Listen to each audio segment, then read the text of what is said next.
I have also started recording.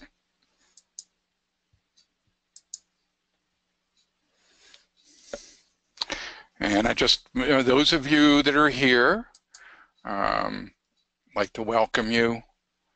We're going to give it a few moments before we even start anything. And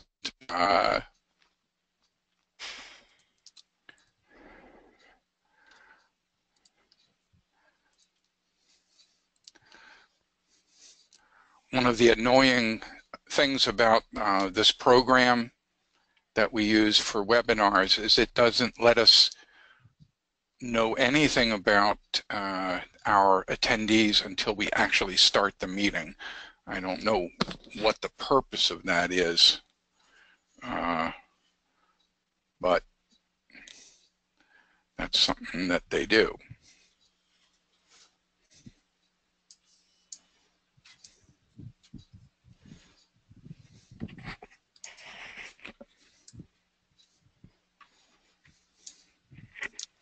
Oh, Juan, making you an organizer.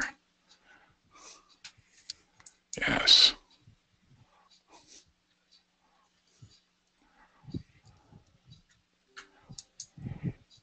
Hey, Juan.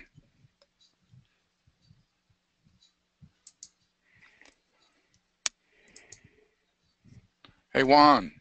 Hey, Gary. Okay, you came across as an attendee, so I Hmm. promoted you to organizer. Okay. And we're just waiting, and really everybody hears what we're saying. Gotcha. Um, and currently we have 27 attendees along with us. Hmm. And the attendees, I have it so the attendees can view the attendee list. Um, they can ask questions and they can raise their hands. Good. Yeah. And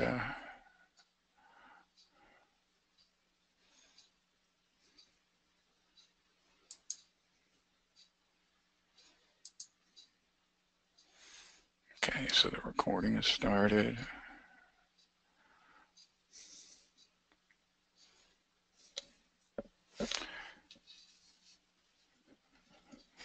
We'll give everybody just a couple more minutes before we get started. Is that okay with you, Gary? That is great with me, Caitlin. Thank you.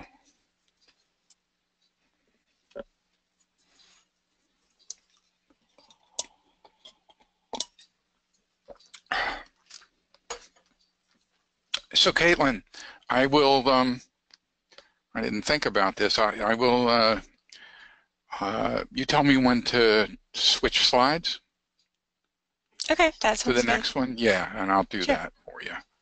Thank you.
This is Gary Sokolow. I'm going through the list of attendees, and I got to admit, I'm starting to feel like some of you are my old friends. Well, actually, some of you are my old friends, but even people I haven't met.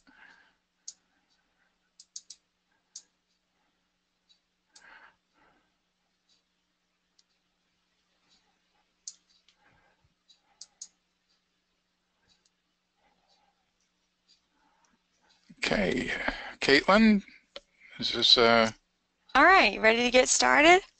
I am. Thank you. Good, good. Well, welcome everyone to the Transportation Site Impact and Access Management webinar series. Today we're entitled Trip Generation Basics and Pitfalls. And we're excited to have Gary Sokolow as our presenter today to give us the ins and outs of trip generation. The next slide. Yep. So just some common questions that you may have today and you may be familiar with from previous webinars, but you will receive PDHs for this webinar 1.5. And if you are an AICP member, you can use the course code listed here, 9130624, to receive those credits. And this webinar will be recorded. So after this, you will all receive an email with that recorded webinar, or a link to that rather, and all the information I've said thus far. But if you have any questions about receiving PDH credits or CM credits, feel free to shoot me an email and I'll be happy to help you out with that.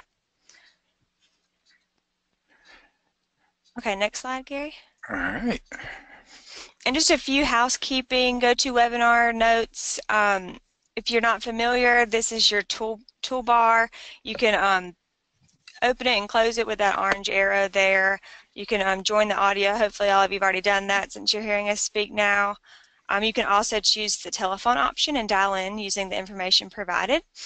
And it's very important to note today to submit questions and comments via the questions panel to your right. And the staff or panelists on today's call, who we'll introduce here in a second, will be monitoring those questions and answer any of that you guys have. So keep those coming throughout the webinar, and Gary will be able to see those too, and we may bring those up for discussion or answer them right there in the questions spot. So, and again, noted on this slide is that this session will be recorded. Next slide. And our webinar panel today, Gary Sokolow is our speaker. Juan Mojica, Gina Boniani, Michael Stafford, and myself, Caitlin Davidson. Again, welcome. And I think with that said, I think I can turn, oh no, I have one more slide, I believe, an audience poll. All right. Just going to start out with a poll for everyone here. We usually ask, who do you represent? And I'm going to launch the poll, and we'll get a chance to see who's on here.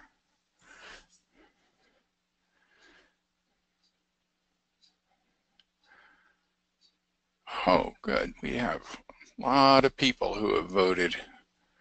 And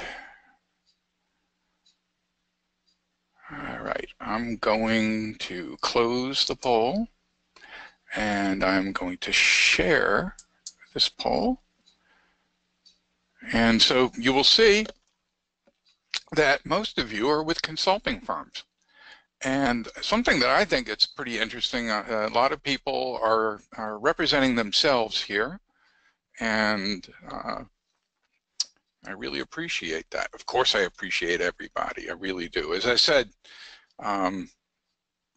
you're kind of getting to be like old friends to me, and I certainly appreciate it. Now, I'm going to hide the poll. See, I remembered to do that. And I want to start out with the very basics. And I know for many of you this is just going to be way too simple, but I'll get it over with quickly. I believe that trip generation is pretty much the beginning heart of almost all transportation planning, and I think most of the time it's pretty easy. We have found through history, I'm using round numbers here, that a single family home generates around 10 trips a day. I'll fully explain that to you later.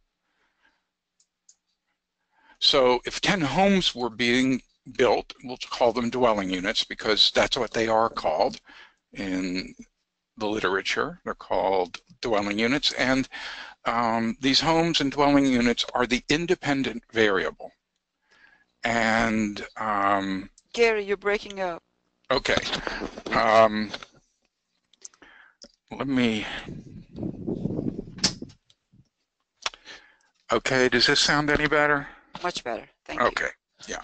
If it, I'll use the phone.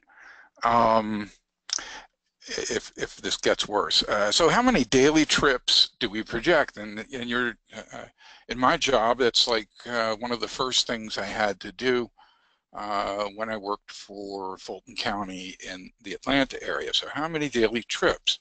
So it's 100. What we did is we multiplied 10 times 10, which is 100.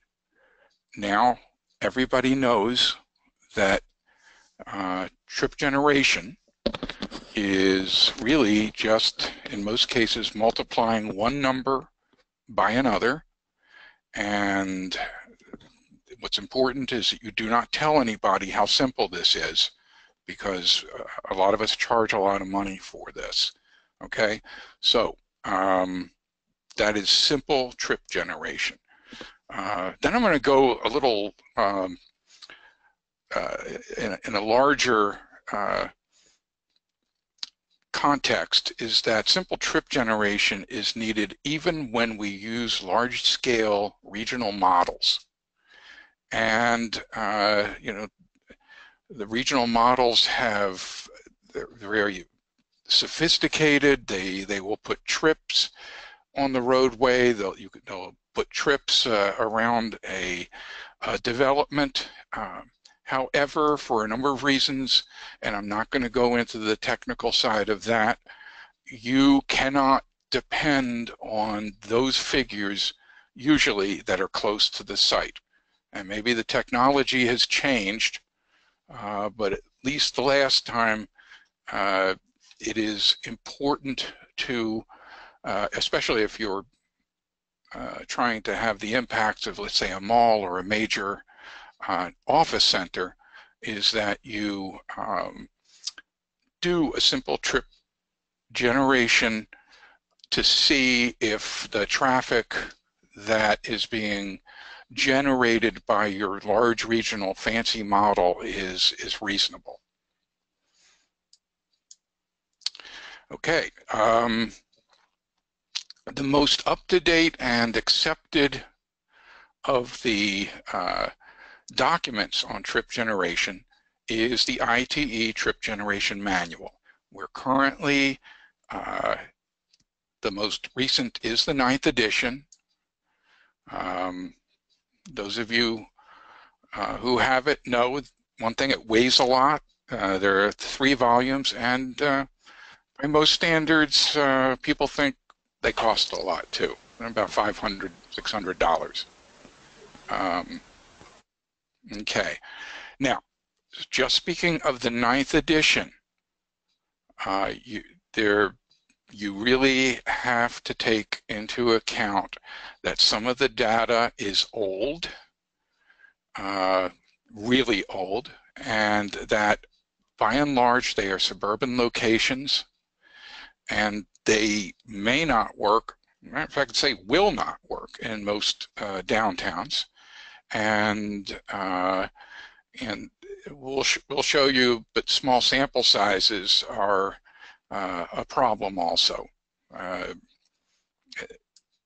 So the 10th edition, which should be out soon, is supposed to take care of a lot of these issues.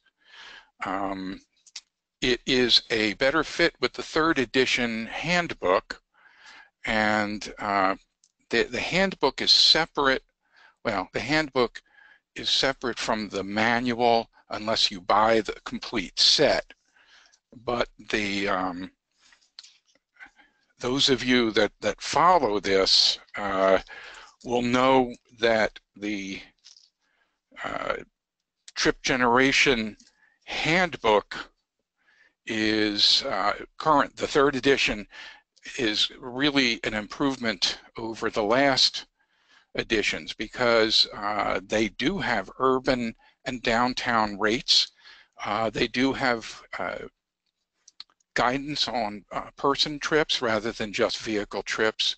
There are going to be many more uses. They're going to get rid of the 1960s data, and the Institute of Transportation Engineers, that's what the ITE is going to have, I think, cafeteria-style purchases where you can buy as much or as little as you want, and they will include with their more expensive packages an online calculation tool called Otis, which has some cool features, or should have cool features when it comes out, like if you just wanted to study shopping centers over the last 10 years in the Southeast.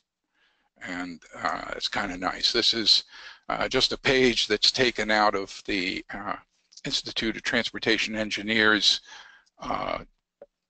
journal, and it shows a little bit about the pricing, and it should be pre-ordered in August for September delivery is what they are saying. And you know, I say ITE and Institution of Transportation Engineers, and like a lot of organizations and the way this manual is going, they use the term ITE to not put a lot of emphasis on the engineering aspects, because a large portion of those people who are members, like myself, who get cheaper prices, are planners and other kinds of professionals. And now, instead of the magazine, for instance, instead of saying ITE Journal, Institute of Transportation Engineers, it says ITE Journal, Community of Transportation Professionals. And I will show you just what I'm talking about here. And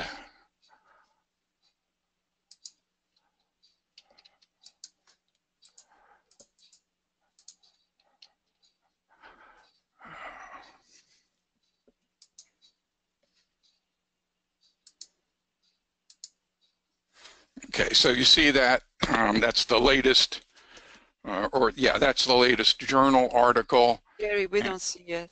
You don't see, oh, I know why you don't see it, and I appreciate that, because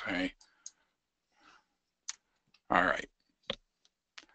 This is the latest journal, and you'll see here that this is now what it says: a community of transportation professionals. They've moved in much more multimodal and non-engineering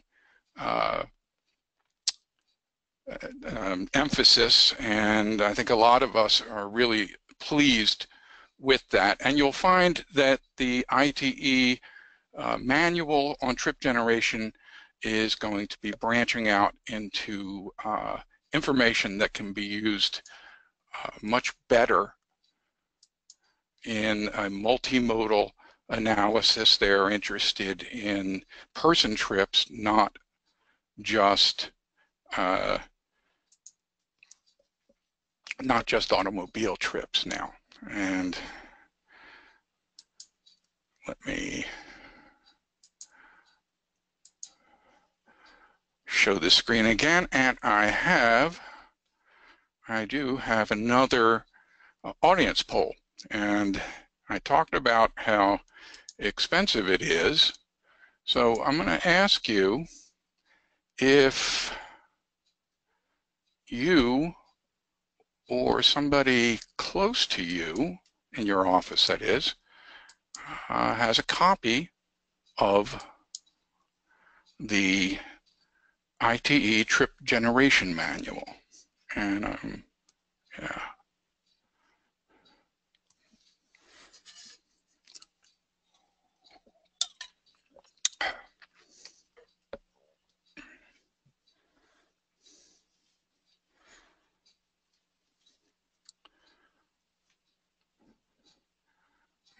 a few more moments.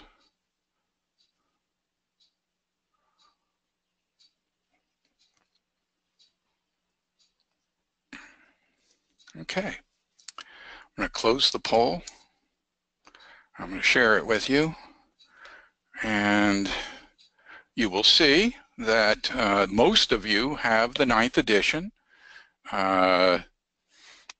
18% say you have an older edition, and that is not so bad because there really wasn't a lot of difference in most uses between the 8th and the 9th edition, and as I said, it's pretty expensive. No, but I have somebody nearby, and that's kind of what I'm in, the situation that I'm in, because they are so expensive. We don't own them personally. All right, I'm gonna head back to one of the first things that you need to know in trip generation is what is a trip. And it's not necessarily what the public thinks. And the reason I'm sensitive to this is because I work in the access permitting field, and you need to speak to people who are not transportation professionals, and you tell them that they their land use is expecting 200 trips a day, and they go, we don't get 200 customers. But it's one person going into the Wawa for a sandwich and leaving is 2 trips. Okay. Further explanation, and you will get a copy of this shortly. So all these slides you'll have. Up until the 10th edition, which we're going to have, it's all vehicle trips and not person trips. So these are 4 person trips and a dog trip. Okay. So how are these rates determined? Well, a tube is laid in front of a land use. There's usually more than one driveway, and they count the number of trips going in and out. Let's just say 1,000 on this, 500 in, 500 out.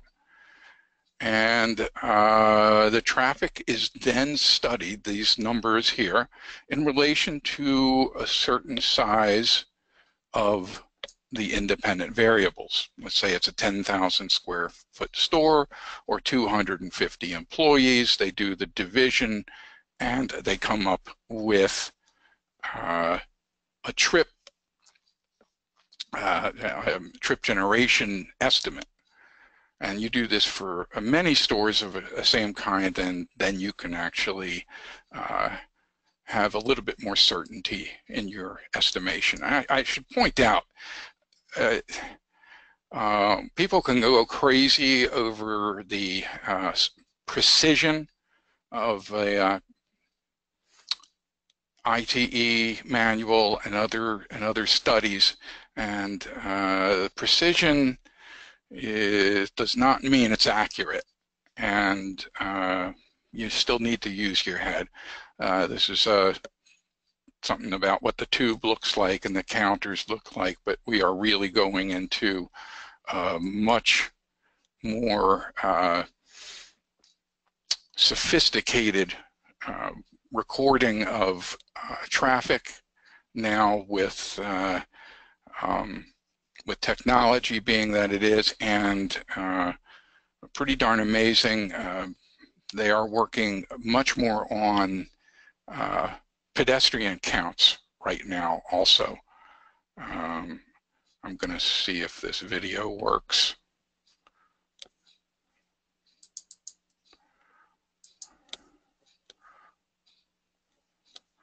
So you see it's actually counting who is going into the stores and how many people are reaching the signals.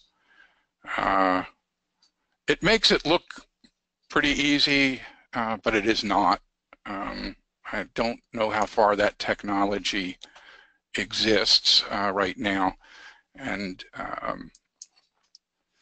okay, so the ITE manual, first thing you need to know is what to look for.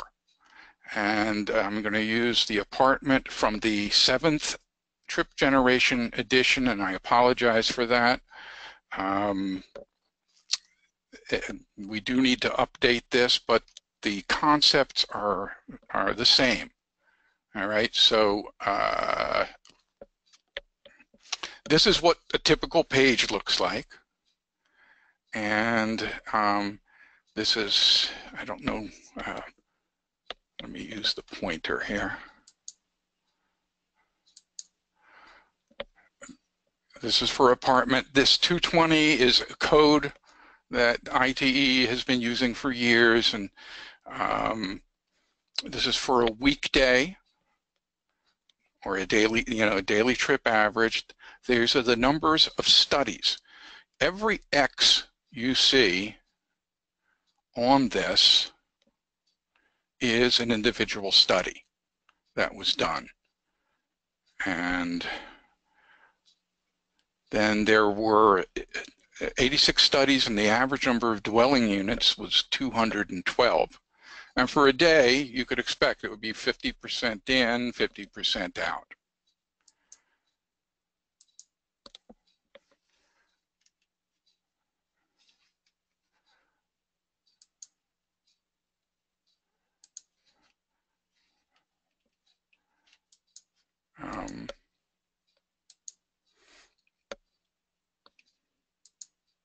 Now, daily trips, we usually mean weekday trips.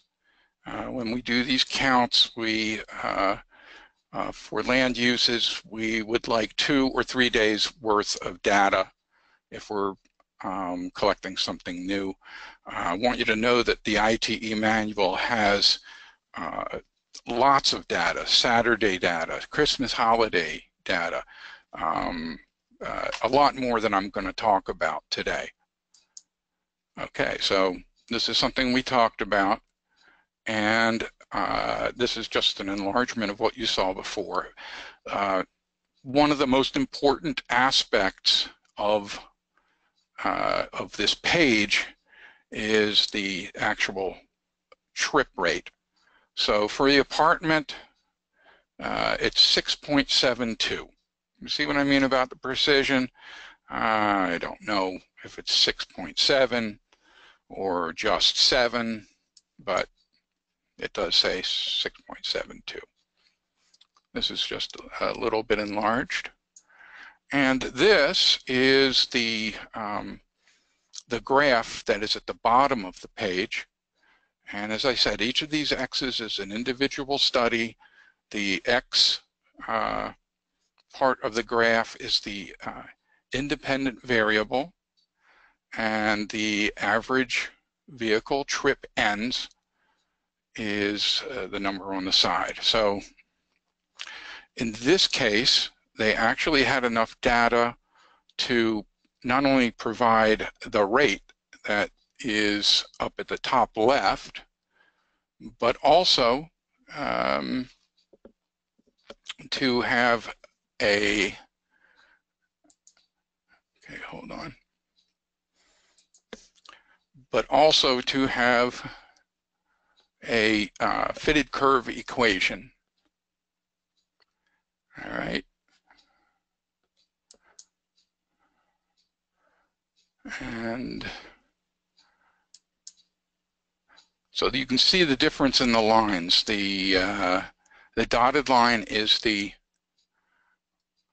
average rate, so it's just going to go straight up, and the solid line is the equation that's mapped out on the graph.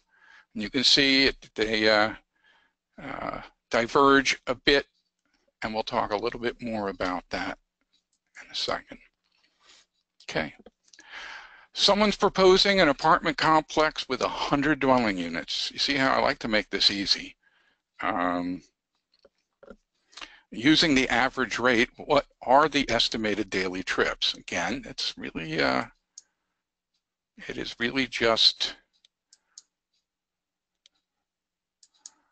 oh, I know what happened here and I apologize. Pay no attention.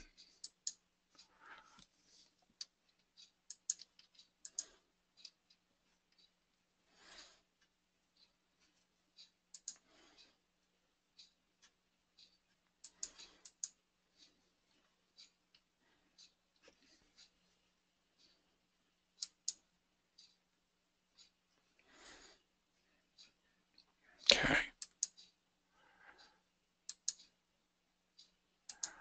Okay, this was the 100 dwelling units. I gotta let you see my screen. Okay, 100 dwelling units times 6.72, of course, is 672.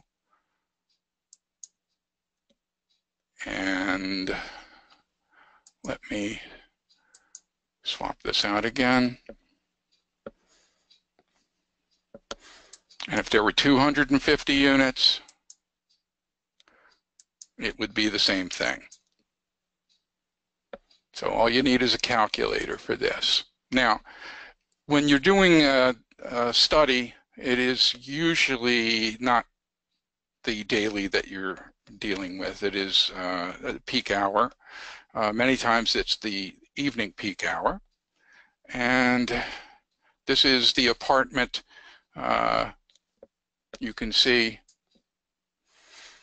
it's, still looking at use 220, and this says peak hour of adjacent street traffic 1 hour between 4 and 6 p.m.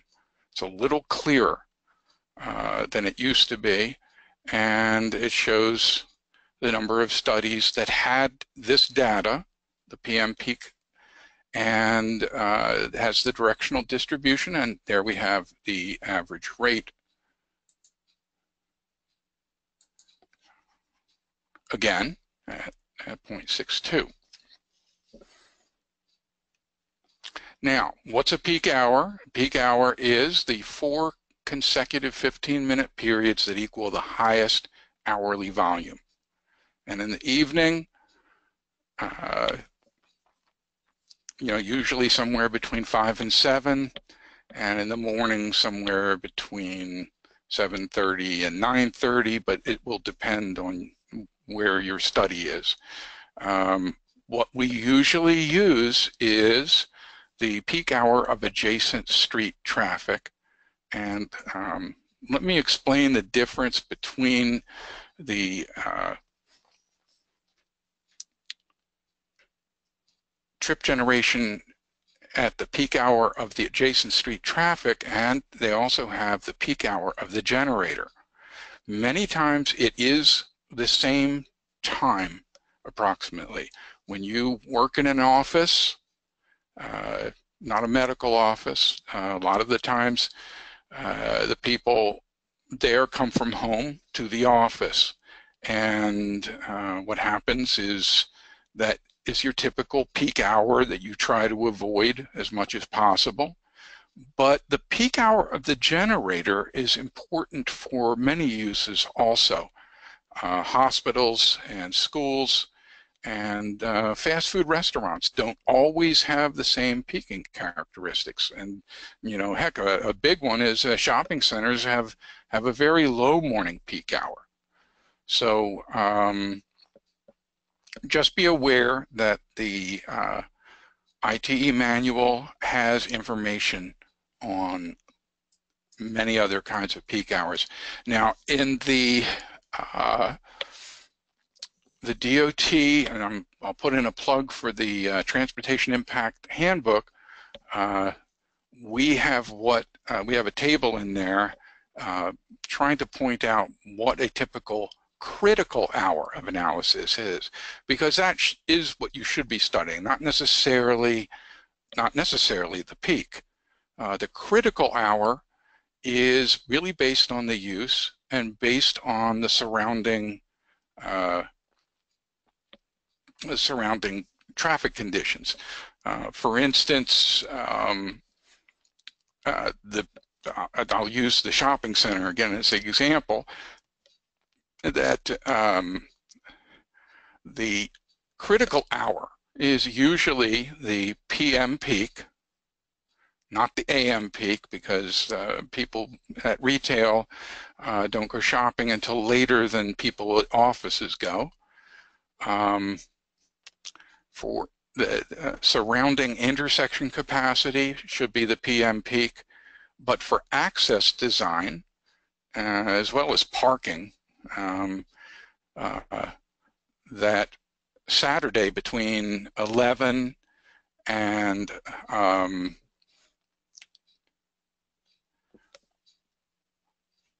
3 o'clock might be the time that you need to consider how you design your driveway. Okay, so we will be providing a link to all of this. And matter of fact, I can do better than provide you a link. We have handouts. You should see them in your control panel. And this one is called TSIH Transportation Impact Handbook. You can download it right now if you choose to. Okay, so we've talked about peak hours. We've also talked about critical hours and given you a little bit of guidance to where to find something on that. Before we go on, do we have any questions that we like to ask?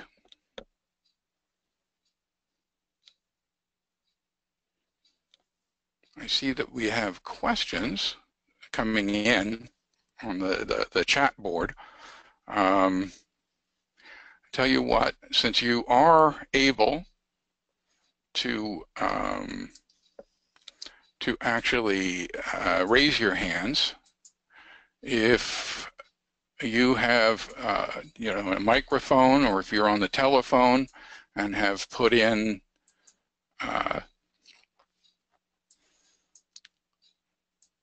the code, then you should be able to talk to us. So if you want us to speak to you, raise your hand and we will try to get to you. So, and it doesn't have to be right this moment, but we do want you to ask questions. All right.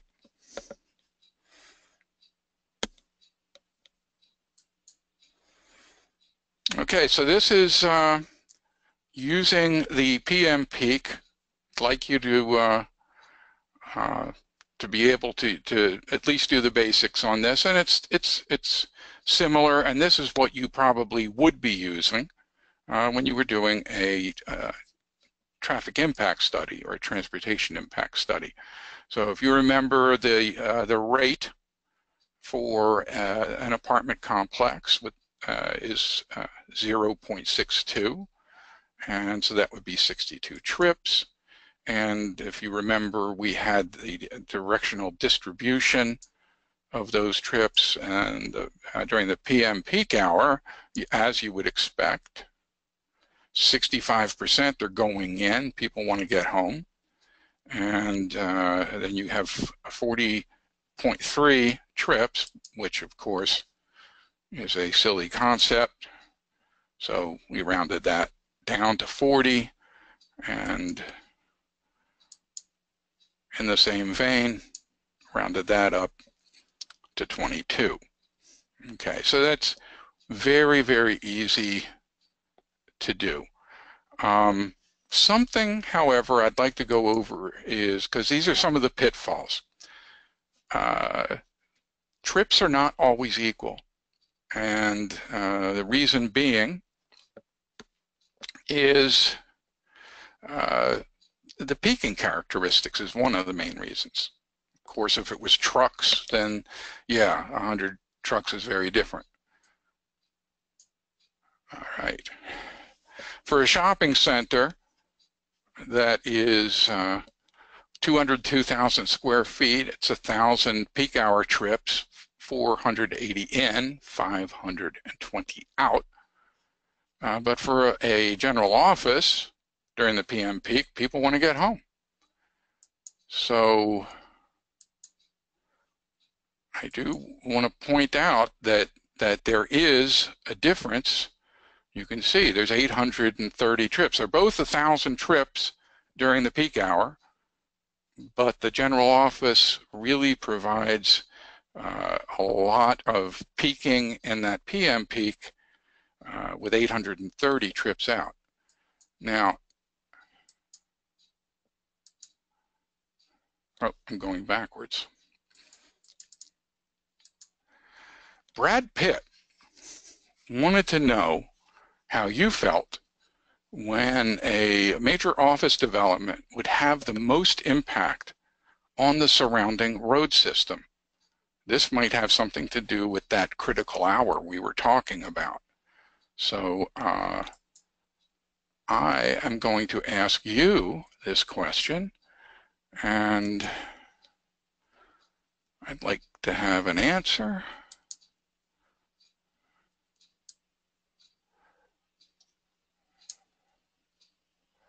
I'm going to launch this.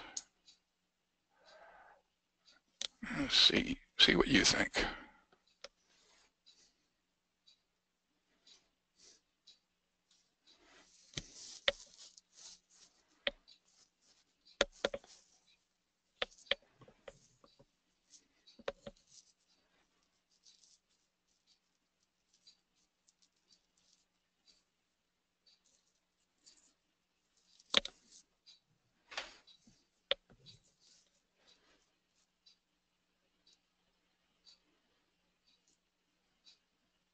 Okay. Keep going.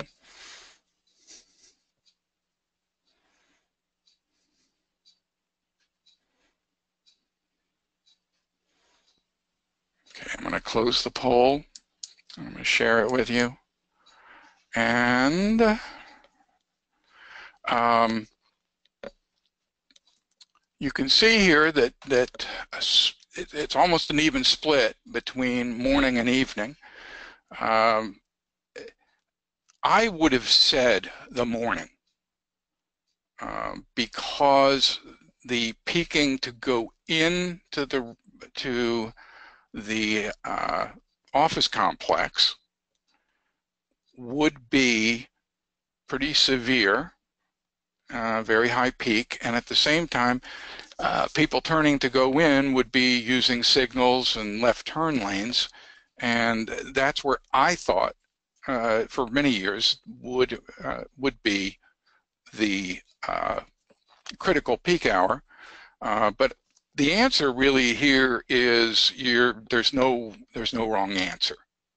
There's no wrong answer. I've talked to people, and some people say, you know, the evening has its own problems because of the surrounding road system also. There really is no wrong answer, and that's why some impact studies will ask for both. Now, I'm going to look at some of the questions that weren't answered.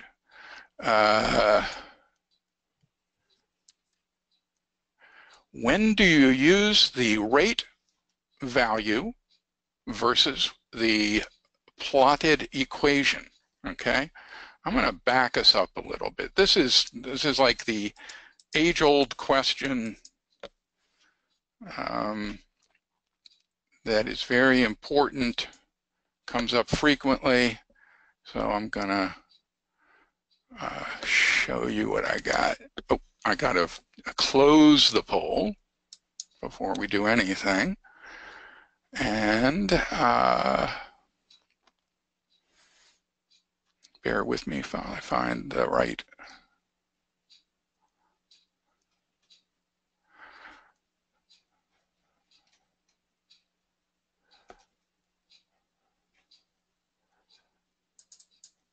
Okay.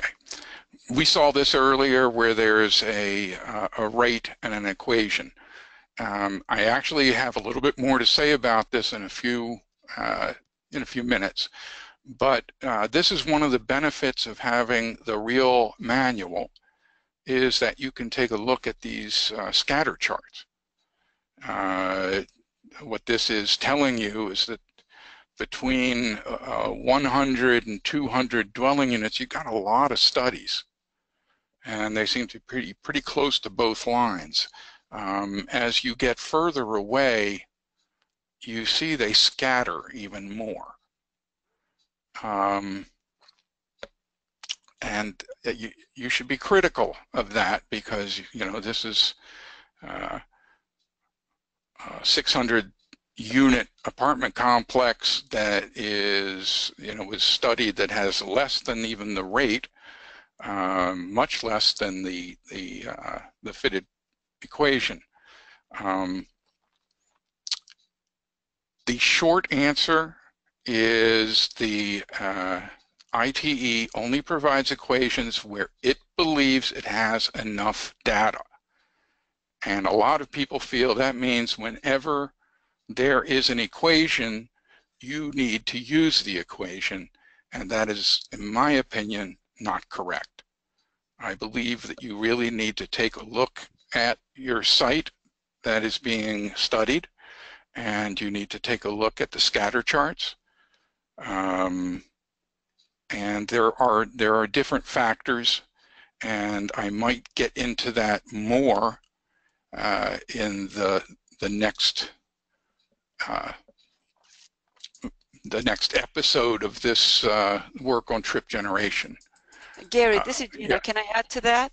Yeah, please. Okay. Also, the easiest way to explain this is that it's all depends on the R-square and also a standard deviation. So you're not showing the standard deviation, which is usually above the table, but also R-square. The closer it is to 100, the more accurate your data collection is. So if your R-square is way below 50%, they recommend you use the average rate. Yes. Someone said that the trip generation is not a manual, and that was true up until the 8th edition, and it is a manual now. It is really, Scott, it's been really hard for me to say manual when I say trip generation, because I want to say trip generation report, as I have since the 3rd edition. I'm that old. And I just want to say hi, and let's see if I can show you something on my webcam. Okay, you can see I'm old, okay? But I also want you to see that it does say trip generation manual. Okay, and that's the 9th edition. All right, so if I could reach it with the wire I have on, I could show you the 3rd edition, which is the one I started with. So, okay, I'm going through the questions.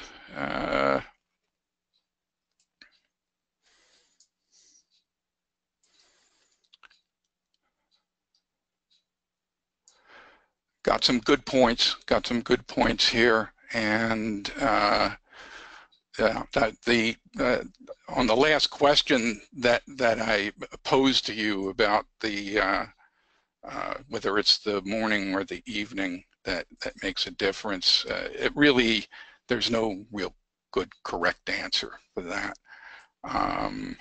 Okay, let me go on to, so we've done the poll, and we can move on. Here's where I have an opinion, and I think I'm right. This doesn't, this is nowhere in the manual and nowhere in the national literature, I don't think. But what are your best independent variables? Okay, for shopping centers and malls, it's gross leasable area, and I will explain that to you in a moment. For offices and other single uses, it's a gross floor area, unless they've changed that also. For homes and apartments, it's dwelling units. And for gas stations, at least up until recently, it was fueling positions. Let me show you the difference between gross leasable area and gross floor area. In the mall, you do have some common areas that are not really retail, and the orange area would be the gross leasable area. And I know people will say, well, you know, there are stores in the middle that are kiosks. I imagine you can include those two into the gross leasable area, or you can consider them internal trips, and we'll only talk about that a little bit today, and the next time we'll talk about more about internal trips. Gross floor area, like in offices or single retail buildings, like a Walmart, it is the gross floor area because it's all retail uses. Now, a fueling position is the maximum number of vehicles that can be fueled simultaneously. And this is just an applicant came in for a gas station convenience market, and they considered this a 4 fueling positions. It's easy to get confused. It really is. But those are 4 islands. And considering every island has about 4 positions, there's 16 there. To have a brand new gas station convenience market only have 138 daily trips kind of just doesn't make sense, especially when the convenience market is over 3,000 square feet. By today's standards, that 3,000 square feet is nothing. It is absolutely nothing. We'll get a tad into that later.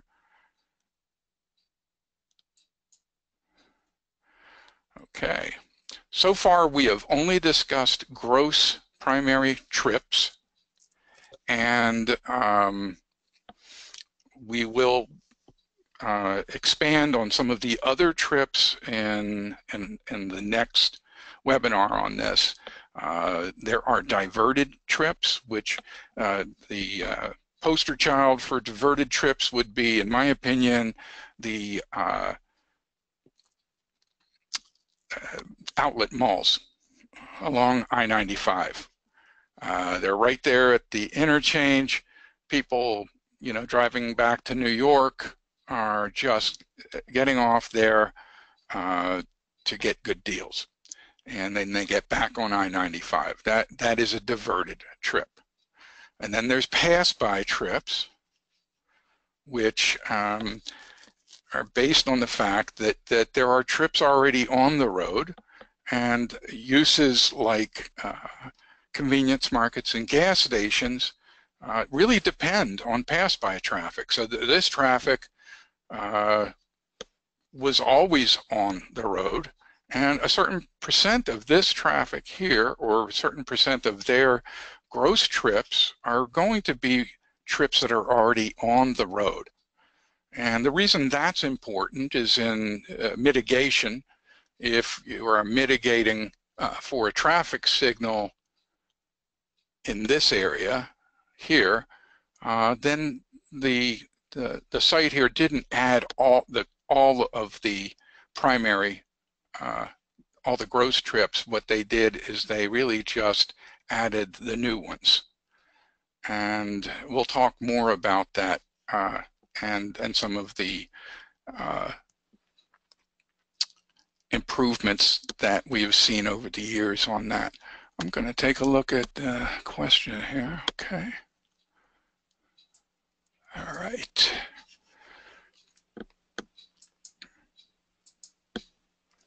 So a couple of tricks of the trade.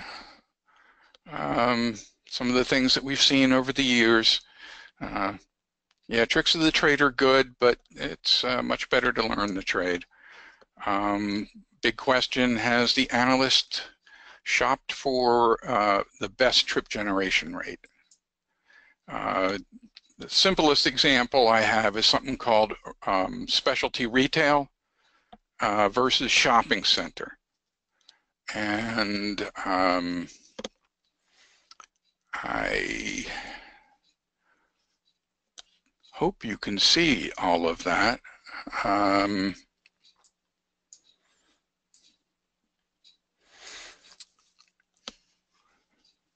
I don't know. Raise your hand if you can't see what the average rate where that first arrow is going down. It's a 3.75. All right. You can see it. I guess I have a smaller screen. But anyway, specialty retail. I've seen it used a lot. There were only 5 studies, 69,000 square feet average. And the shopping center, 407 studies.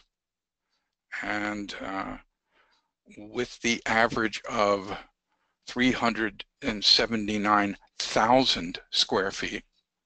Okay. So one is actually, I like the fact that there's 407 studies here. I don't like the fact that there's only 5. I also don't like the fact that the rate here is considerably lower than shopping center. I'm a big proponent of using shopping center for most things, and I'll show you why in a few moments also.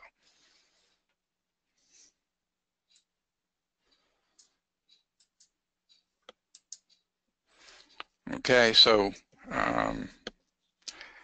this is just a caution, what I've talked about just recently, that you should read the descriptions. And that's another reason why you should actually have the manual. Okay, the retail, specialty retail is, doesn't really give much of a definition here. Real estate office, is that really specialty retail? Florists, small restaurants? And then they say that land use 820, and that's a shopping center, is related. My recommendation was always just to combine the data. Generally, in trip generation, the larger a retail use is, the smaller the numbers of trips per 1,000 square feet. Convenience market, 35 trips per 1,000 square feet. Regular neighborhood shopping center, 7 trips. When you get to a mall, it's only 3 trips per 1,000 square feet. That's just a good principle to know, and there's reasons for it if you think about it. That in the mall, for instance, that there are opportunities for the people who work there to eat lunch. There are opportunities for people to. There's more of that internal trip making because of all the variety that is there. Of course, there's very little variety in convenience markets up until recently. Okay, so what do you use? Rates or equations? We talked about this. And I did say that you should really look at more than just say, the equation's better. That there are unknowns, like out parcels, new and different land uses that we might not have information on. And I want to show you something about the shopping center. And let me do this. Notice here with the shopping center that we have a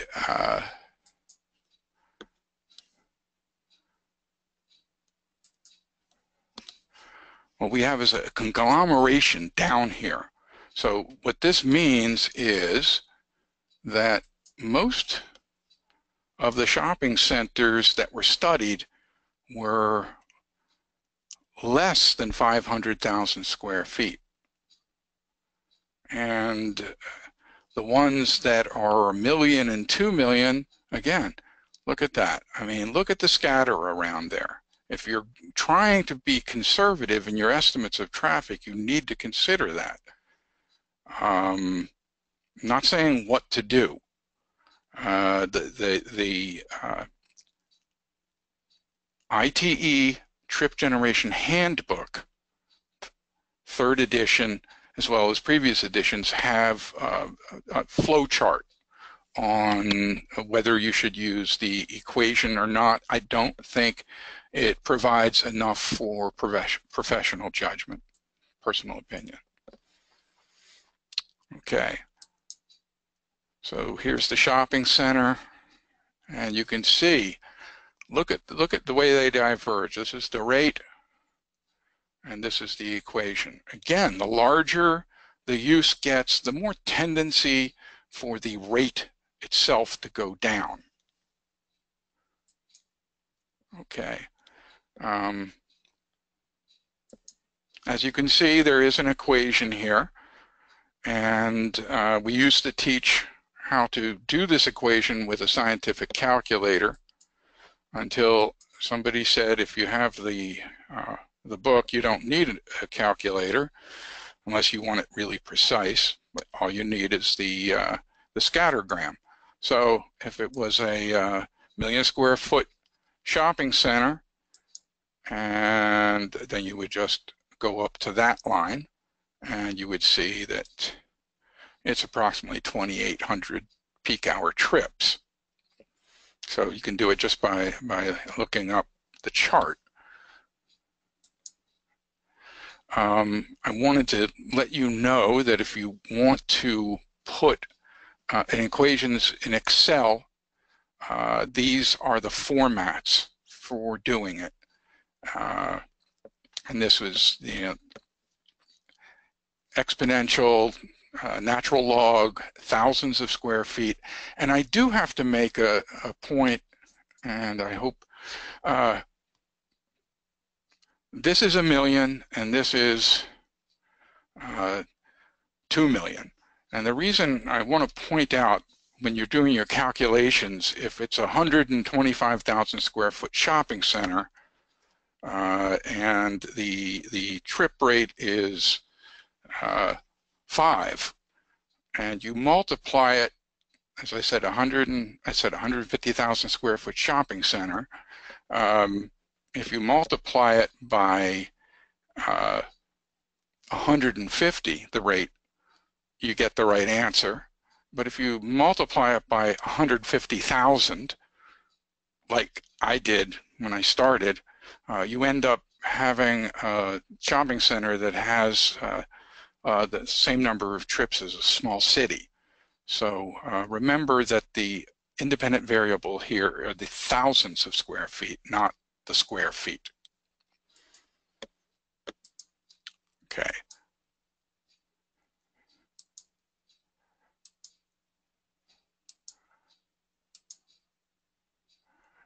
Using the average rate for a 150,000 square foot shopping center, just using the rate, you get 563 for the PM peak hour. But if it were a mall of 1.5 million, remember, that's 1,500, not 1.5 million times the rate. You get 5,600 or so. But using the equation line, you get 3,700. You see there is a very, very big difference. I just want you to know that we never stand still, but there are lots of uses that we need to make sure or study because they're not the same as they were in the 60s and 70s. Recently got a question about a modern RV park with a lot of amenities, and looking at some of the pictures, it's pretty plush. So what we did was saw what was in there for recreational vehicle park, and we don't know, frankly, whether it is appropriate for one of these really plush parks. This is right from the 9th edition of the Trip Generation Manual. They had 6 studies and with an average number of 81 campsites. The question I got was about the new plush recreational RV park with 400 units. It's really out of the range. So it's just and you see it has an equation there too. Do you really, when I take a look at the number of studies, 6, and take a look at that chart, I don't know how useful the fitted curve equation is. Frankly, not even sure about the rate. There are so few studies.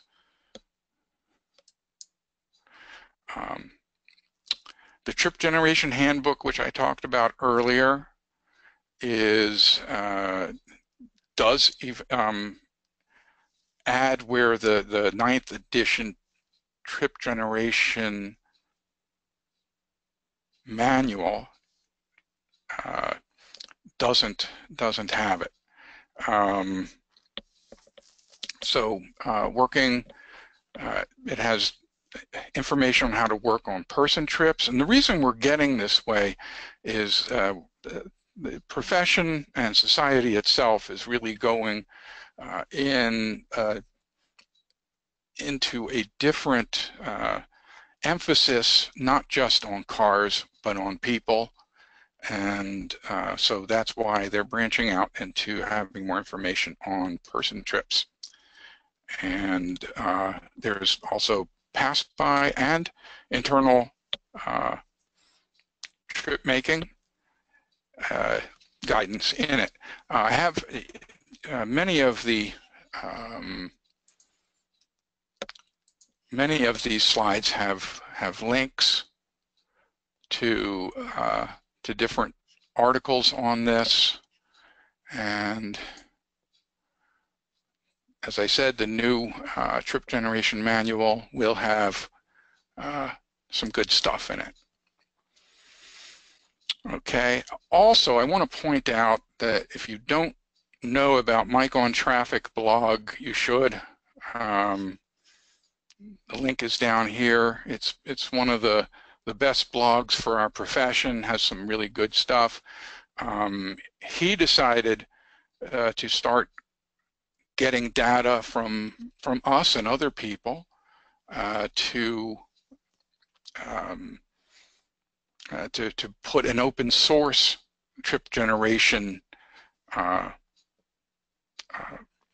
database together, which is not the same as the ITE. And ITE, the data is kind of hidden, and individual sites are hidden, and this one of the advantages of this is that most of the data that is in Mike on Traffic's tripgeneration.org is fairly new. He's from Minnesota, so there's a lot of Minnesota things there, and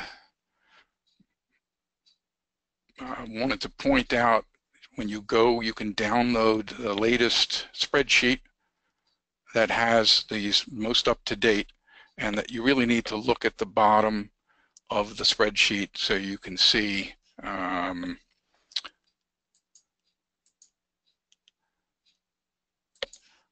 that the tabs at the bottom are where all the, and there's a lot of individual data in there. Okay, and just to point out that we've been sharing data with him also on modern day gas stations and the Dollar Tree and Family Dollar stores also. For instance, Mike at this point has the only good source for trip generation for cannabis dispensaries, and you can see the concern about traffic there, because it seems to be quite a bit more than pharmacy. Maybe I want to compare that to a liquor store. But the other way you can get good trip generation information not found anywhere is through search engines. And I did this most recently when I was researching RV parks, and got some good information here. And what I wanted to point out is when you search for trip generation, you get some material, but also if you search under traffic impact study, you'll even get more information. So you might get individual studies and be able to look at the analysis. Whether you agree with it or not, you learn something from it. So I found something from Citrus County in there. Let me ask you, how many of you people are in Florida? I'm going to have a new poll. And I'm going to launch that. While you do that, I'm going to look at the questions. And hey, Amy, you have your hand up. Do you have a question?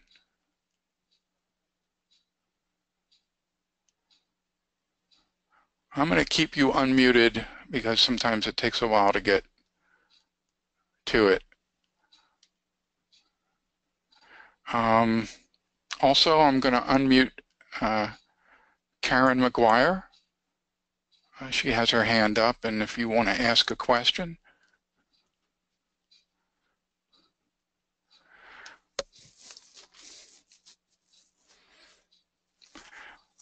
Got a question here on the R-square. Well, let me finish this up first. All right, I'm going to close it, and I'm going to share it with you. Most of you are Florida, and a couple of you even out of the United States. I really appreciate the for all of you with the change of time, how different this is.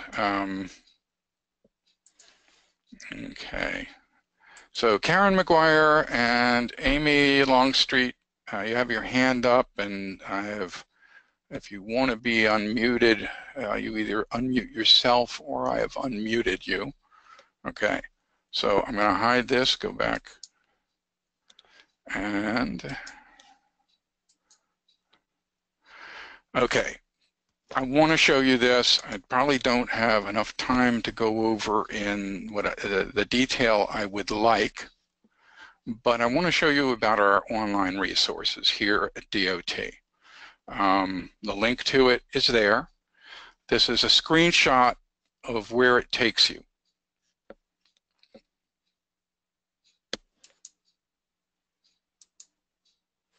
And this is just a blow up of the trip generation portion of it. I want to, another blow up, I want to show you that we have some interesting material here that might be useful to you. We have a spreadsheet that does a comparison between the 8th and 9th editions of the ITE trip generation manual. We have our original 2011 report on what we called small box stores. Those are the Dollar Family, Family Dollar, Dollar General. And a lot of good data there. And I'd also like to point out, large gas stations, convenience markets, that whole industry has changed, and it's going to be changing even more again. And then the trip generation recommendations report, again, there's a link down there. However, I want you to know that there is, we have included the handout. And you'll see it's called Recommendations Report. And that spreadsheet that I talked about is also in your handout, so you can download that also. And I didn't tell you everything, but I encourage you to come to our website and ask us questions. The Trip Generation Recommendations Report, what it did was took a lot of the data that we studied in 2010 to 2012 and some of the research that went on during that time and made some general recommendations on how to use it. And let me ask you, did any of you know about these resources?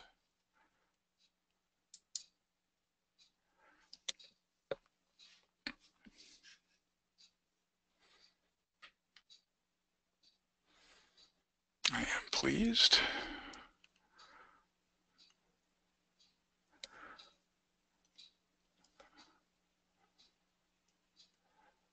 All right, I'm going to close it. I'm going to show it.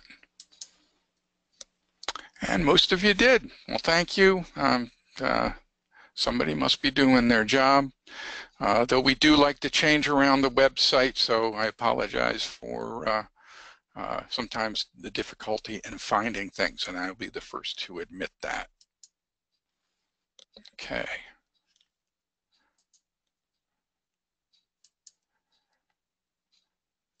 So here are all the reports, and there's a lot more data in there. And the Site Impact Handbook that I also have you're able to download. There is also a link to it. And we will be providing links in our summary email to you also. And before I go, I want to tell you something about this trip generation spreadsheet, which is the comparison between the 8th and 9th editions. And it was done, this has been a what I call a crowdsourced spreadsheet. It started with us in the 1990s, and we only had 18 uses in it. And somebody in our COCO maintenance division took it upon himself to put every land use in the at the time 7th edition into the spreadsheet, and we really appreciated the work that he did. And since then, Mike on Traffic got a copy of it, and he had his interns as well as our interns update it. So there is some discussion on whether this would be copyrighted, but my feelings are is that a rate cannot be copyrighted, and most of these things in here are rates.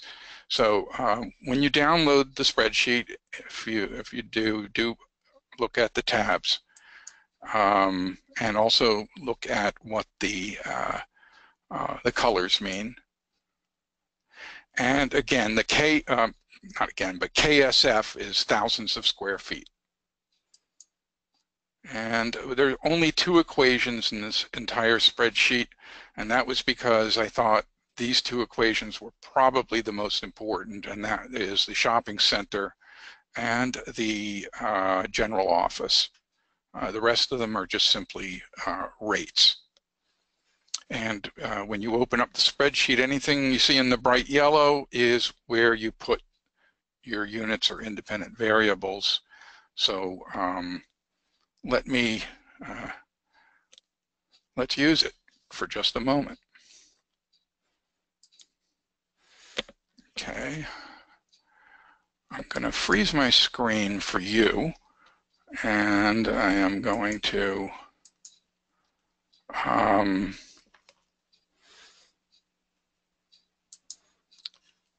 so if you don't see something in just a moment, then I'm not, okay. You should see, this is an actual working spreadsheet, okay? This is the analysis of change. You can see, really, as I went through it, not much change between the 8th and 9th, but as a something that's kind of nice is that even though it's a comparison, it's still a working spreadsheet. So I'm going to come down here to an apartment, and in the yellow I put 100 for 100 units. And you will see that we have the number of trips during the daily, and we had the peak hour split up. And something that Mike added on here was pass by for certain uses. I don't agree with that. I think it's a little too easy to just apply a stock pass by. But I just wanted you to see that both the 8th and the 9th editions are working spreadsheets, and just wanted you to know where it was. Now I'm going to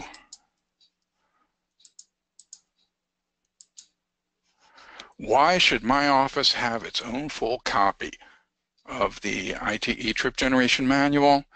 Because there's a lot more information than in the spreadsheet. The descriptions I talked about are very important. It's also those graphs are much more visual than a simple number, and also to support the profession. So I believe that at least somebody in your company should have the most up-to-date version, even if you have to convince them. So full descriptions, it's more visual, and just want you to know that the next time we talk about it, we're going to talk about trip reductions that you see, pass by, internal capture.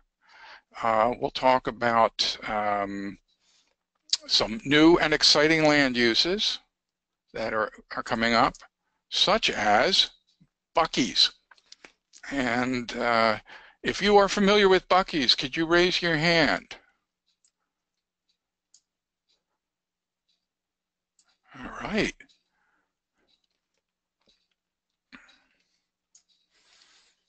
Very good. Okay. So we got a few people familiar with Buc-ee's. Well, Buc-ee's is not in Florida yet, but they're planning 2 stores, and one's in Fort Myers, the other is in the Volusia County, Daytona Beach area, and supposed to have the cleanest restrooms in the business. So that's why the sign says you can hold it 737 miles. Want to show you, this is what a typical Buc-ee's is. It's like over 100 fueling positions. And instead of 2,000 square feet for the convenience market, like the old mom and pop used to be, even the Wawa is 10,000 square feet, These are 50 to 60,000 square feet. So next time we talk, we'll talk a little bit more about Buc-ee's. And I just quickly wanted to go through these basics. You will be getting a link to the recording. You will be getting a summary in the next few days with all the links that you've seen. And here's who you can ask for questions. And look at that. Yeah, I'm getting questions about Buc-ee's. And I do want to point out one thing. Somebody mentioned about R², and Gina did mention that the higher it is, the closer to 1 or the closer to 100, the more accurately the equation or the fits. And that is all correct, but you can also make mistakes if you follow that blindly. And that's why I talked about what uses, what the best, I'm going to find that, sorry. I had my own opinions on what the best, yeah, here they are. Okay. Offices. If you look in the handbook or the manual, you will find the R² for offices is gigantic if you have the number of employees. Employees is the best way to calculate gross floor area, I mean the trips out of an office. But on the other hand, as a either a developer or a reviewer or an engineer or a professional working for the developer, how often are you going to know how many employees you're going to have? It's going to be pretty rare. And that's why I suggest gross floor area rather than the one with the higher R².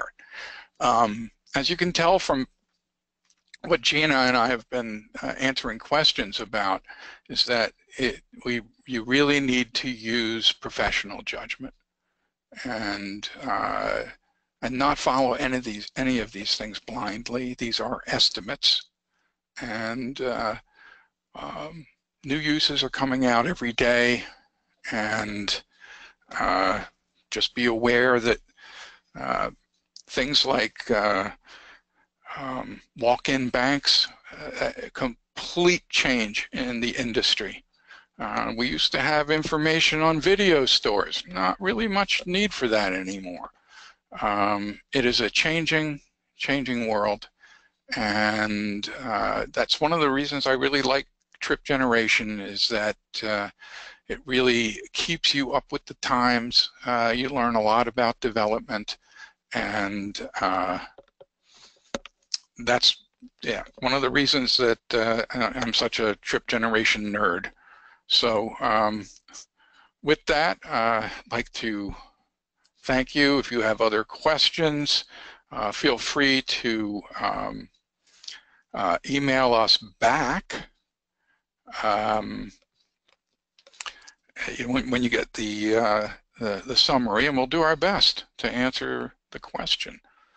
So with that, does anybody in our staff have anything they would like to add before we leave? Okay. And with that, I will end the meeting, and know that we are here to answer questions for you, and I really appreciate your time and your patience with some of the slow-moving stuff here. All right, I'm going to end this webinar right now.